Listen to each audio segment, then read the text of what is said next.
ఈ మధ్య చాలా చిన్న ఏజ్ వాళ్ళల్లో మోకాళ్ళ నొప్పి అని వాళ్ళు కంప్లైంట్ చేస్తున్నాం. అది కూడా ఆర్థరైటిస్ కిందకి వస్తుందా? అది డిఫరెంట్ పెయిన్ ఏమైనా ఉంటుందా? అదే నేను చెప్పినట్టు ఇంతకుముందు, as I already told you, like there are certain criteria to evaluate that sort of patient. Say for a మాకు యంగ్ అంటే సే 35-40 ఇయర్స్ పేషెంట్కి మోకాలు నొప్పితో వచ్చారు.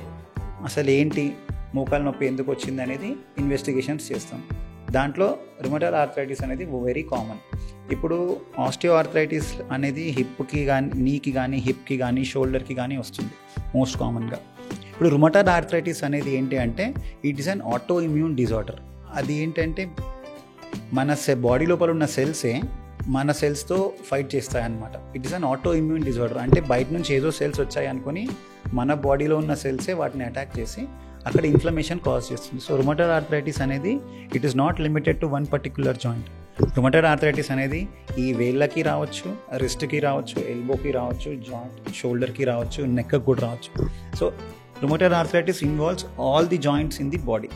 అట్లాంటప్పుడు వెన్ దే పేషెంట్ కమ్స్, ఒక యంగ్ పేషెంట్ వచ్చాడు మన దగ్గరికి, హాస్పిటల్కి వచ్చినప్పుడు they say if they having a knee pain, then we will try to evaluate, అంటే ఎగ్జామిన్ చేస్తాము, బ్లడ్ ఇన్వెస్టిగేషన్స్ చేస్తాము, ఎక్స్రేస్ చేస్తాము, వెదర్ ఇట్ ఈస్ ట్రూలీ ఆర్థరైటిసా, అది ప్రైమరీయా లేదంటే సెకండరీయా అని చెక్ చేసి దాన్ని బట్టి మనం ట్రీట్మెంట్ ఇస్తాం అన్నమాట.